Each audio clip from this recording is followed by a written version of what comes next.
Hello বন্ধুরা, কেমন আছেন সবাই? আশা করি সবাই ভালো আছেন। আজকে গল্প দুমুটো বিকেল, পর্ব 59। রাইটার আফরান লারা। পরের দিন আমরা দুজন লাভ বার্ডস গিয়েছিলাম কক্সবাজার। কি সুন্দর জায়গা, ভাবতে আমার খুব ভালো লেগে উঠেছিল। পুরো জার্নিতে আমি স্পর্শন বাম হাতটা শক্ত করে ধরে রেখেছিলাম। মনে মনে কত আনন্দ ছিল। আবার মাঝে মাঝে ঘুমাতামও। বাসে উঠলে ঘুম পায় আমার। স্পর্শ বেশ আগলে রেখেছিল আমায়। বাস থেকে যখন নামি তখন সন্ধ্যাবেলা ছিল। আমরা দুপুরে রওনা হয়েছিলাম। আস্তে আস্তে সন্ধ্যা হয়ে গেল। চারদিকে অন্ধকার নেমেছে, তবে বাস যেখানে দাঁড়িয়েছে সেখানে যথেষ্ট আলো ছিল। আমি আমার হাতের সাইড ব্যাগটা ধরে ভিতরে ফোন আছে কিনা সেটা চেক করে পাশে তাকাতে তাকাতে বললাম, এবার আমরা তো হোটেলে যাব, তাই না? কথা শেষ করে দেখি আমার পাশে মানুষটা নেই। ভাবলাম বাস থেকে নামেনি। আমি বাসে উঠলাম। পুরো বাস খালি। আমাকে খালি বাসে উঠতে দেখে ড্রাইভার বলল, বাস যাবে না। আমি নেমে আসলাম। এদিক ওদিক চারদিক স্পর্শকে খুঁজলাম, কিন্তু পেলাম না। দু চোখ ভারী হয়ে আসছিল আমার, কারণ সময়টা এমনই ছিল। হাতে 2 টাকাও ছিল না আমার। সাইড ব্যাগে শুধু ফোন আর টিস্যু। ফোন নিয়ে তাকে 20-30 বারের মতো ফোন করলাম। ফোন বারবার সুইচ অফ বলছে। মানুষটা গেল কোথায়? আমি কি করব? কোথায় যাব এই মুহূর্তে? নিজেকে শক্ত করে একটা দোকানে গিয়ে বসলাম। রিহাব ভাইয়াকে ফোন করে সবটা জানালাম। ভাই আমাকে কাঁদতে মানা করে বললেন আশেপাশের কোনো বিকাশের দোকানে গিয়ে বসতে। টাকা পাঠাবেন আমার জন্য, আমি যেন বাসায় ফিরে আসি। আমি রাজি হলাম না, কারণ আমার স্পর্শ তো এখানে। আমি তাকে এখানে রেখেছিলাম। মুহূর্তে সে তো দূরে কোথাও যেতে পারে না, সে আসবে। কিন্তু না, ভাইয়ার কথার অবাধ্য হয়েছি ঠিক, তবে ভাইয়ার ঠিক ছিল। স্পর্শ রাত 10টা অবধিও আসেনি। কাঁদতে কাঁদতে আমি চোখে মুখে ঝাপসা দেখছি এখন। রিয়াব ভাইয়া জানালো তিনি আমাকে আনতে রওনা হয়েছেন। আমি যে স্পর্শকে ছাড়া যাব না, বাস থামার আগেও তো স্পর্শ আমার পাশে ছিল। তাহলে সে কোথায় এখন? রাত গভীর হচ্ছে। আমি যে দোকানে এতক্ষণ ছিলাম, তারা দোকান বন্ধ করে চলে গেছে। আমি এখন ফাঁকা রোডে গায়ের বেগুনির শালটা জারিয়ে দাঁড়িয়ে আছি। আশেপাশে হাঁটতে হাঁটতে অনেক দূরে এসে গেছি। স্পর্শকে বহুবার ডেকেছি, কিন্তু সে সাড়া দেয়নি। দম বন্ধ লাগছে আমার। কিছুই করতে পারছি না। এত সহজে জীবনটা বদলে যেতে পারে তা আমি আমাকে দিয়েই টের পেলাম। ভাইয়া আস্তে আস্তে রাত 12টার উপর বাজলো। আমি শুকনো মাটিতে বসে আছি মুহূর্তের মতো। আর কোনো উপায় নেই। সবচেয়ে কাছের মানুষটা আমার থেকে হারিয়ে গেছে, আর আমি নির্বাক হয়ে বসে আছি। ভাইয়া এসে আমাকে মাটি থেকে তুলে দাঁড় করালেন। সবটা জিজ্ঞেস করলেন, কিন্তু আমি আবেগপূর্ণ হয়ে গেছি। কথাই বলতে পারছি না কান্নার জন্য। ভাইয়া আর কিছু জিজ্ঞেস করলেন না। হাত ধরে নিয়ে গেলেন পুলিশ স্টেশনে। ওনারা রিপোর্ট লিখলেন। আমি তাদের বললাম আমি তার হাত ধরে বাস থেকে নেমে হাত ছেড়ে বাম পাশে তাকিয়ে ব্যাগ চেক করে আবার যেই না ডান পাশে তাকালাম, আর তাকে দেখিনি। ভাই আমাকে নিয়ে বাস স্টেশনে আসলেন। ঢাকায় ফিরে যাবেন। আমি তার পা ধরে বললাম আমি যাব না। আমি স্পর্শকে না নিয়ে কোথাও যাব না। স্পর্শ আমাকে বলছিল যে সে সবসময় আমার পাশে থাকবে। তার অনুপস্থিতি যেন আমি বিশ্বাস না করি। ভাইয়া ধমক দিয়ে আমাকে জোর করে ঢাকায় নিয়ে আসলেন। বাড়ি ফেরার সাথে সাথে হাজার হাজার অপমানজনিত কথা আমায় শুনতে হলো। আর সেটা বললেন স্বয়ং রোকসানা বেগম, আমার শাশুড়ি। তার মতে আমি অলক্ষী, আমার জন্য স্পর্শের বিপদ হয়েছে। তিনি রিপন থেকে সব শুনেছেন। রোকসানা বেগমের একটা কথাও গায়ে লাগছে না আমার। আমার পুরো দেহ জুড়ে শিহরণ।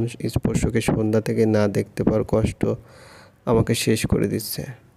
ভাই আমাকে ওই বাসায় একটা মিনিটও থাকতে দিলেন না। নিজের বাসায় নিয়ে আসলেন। বসে বসে স্পর্শকে ফোন করে যাচ্ছে। বারবার সুইচ অফ বলছে কেন ওরা? চোখের পানি মুছতে গিয়ে স্পর্শের রুমটার দিকে চোখ গেল আমার।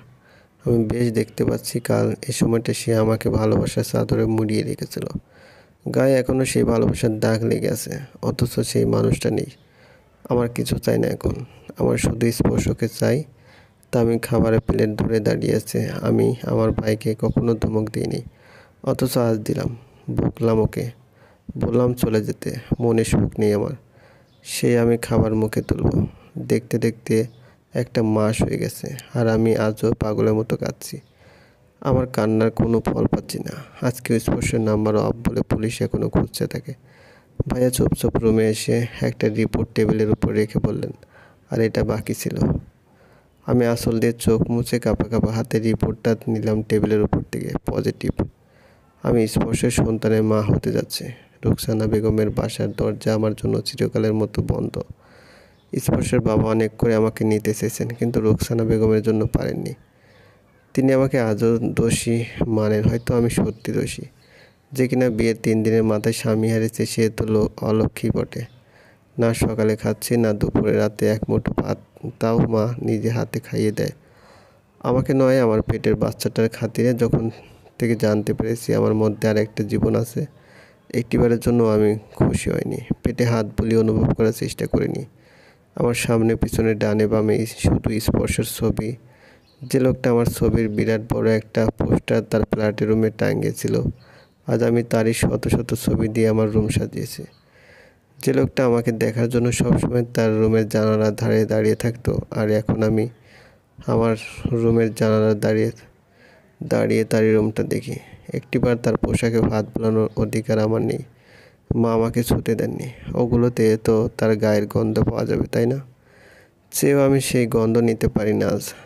কি এক জাহান্নামে আমায় রেখে সে চলে গেল। ইদানিং খাওয়া নিয়ে অনিয়ম করে করে অসুস্থ হয়ে গেছি বেশ।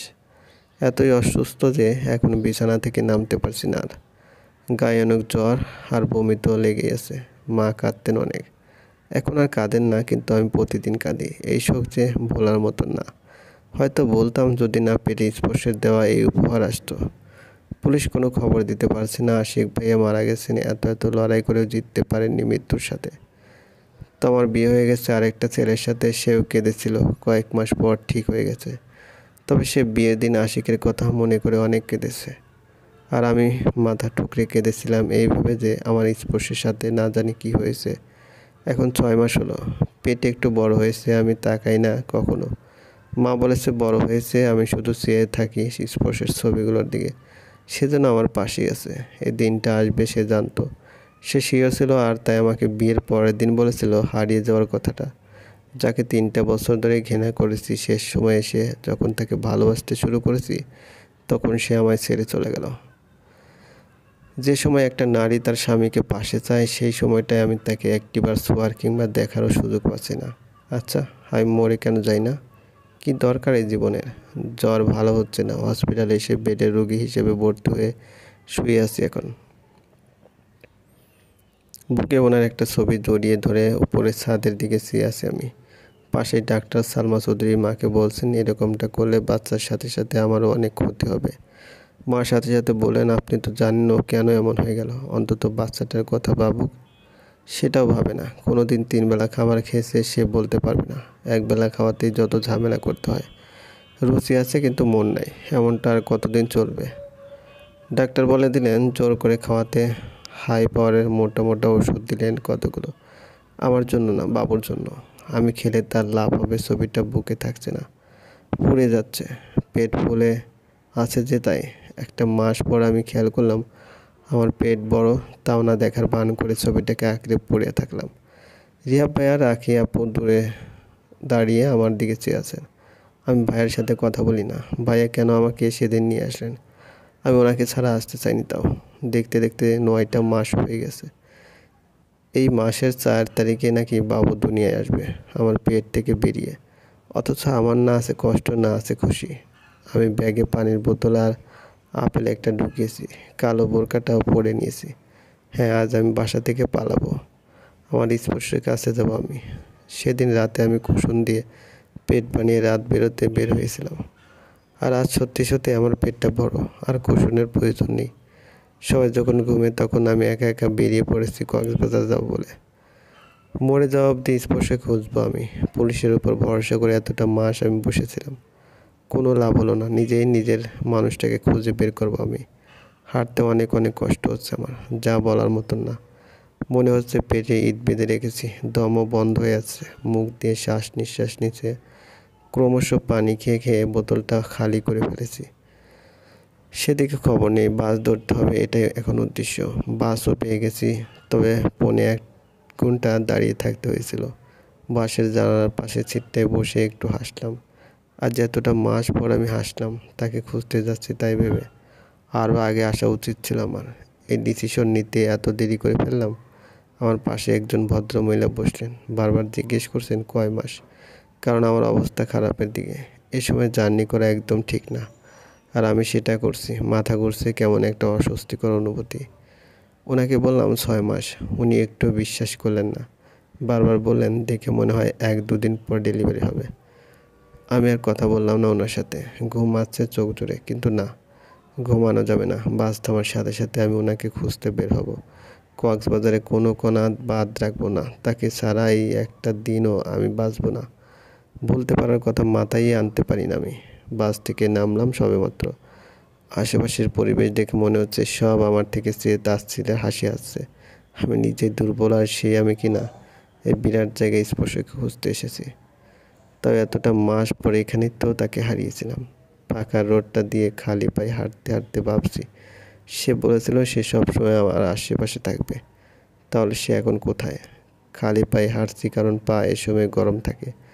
এই এক অস্বস্তি। জুতা পরলে মনে হয় পায়ের নিচে জ্বলন্ত কয়লা। জুতা এক হাতে আর আরেক হাতে ব্যাগ। এপাশ ওপাশ তাকাতে তাকাতে দেখছি আজও একই কথা।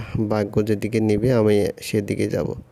পেলেও তো সেই মানুষটাকে ফিরে পেতে পারি। কিছু অন্ধকার, আবার কিছু ল্যাম্পপোস্টের আলো।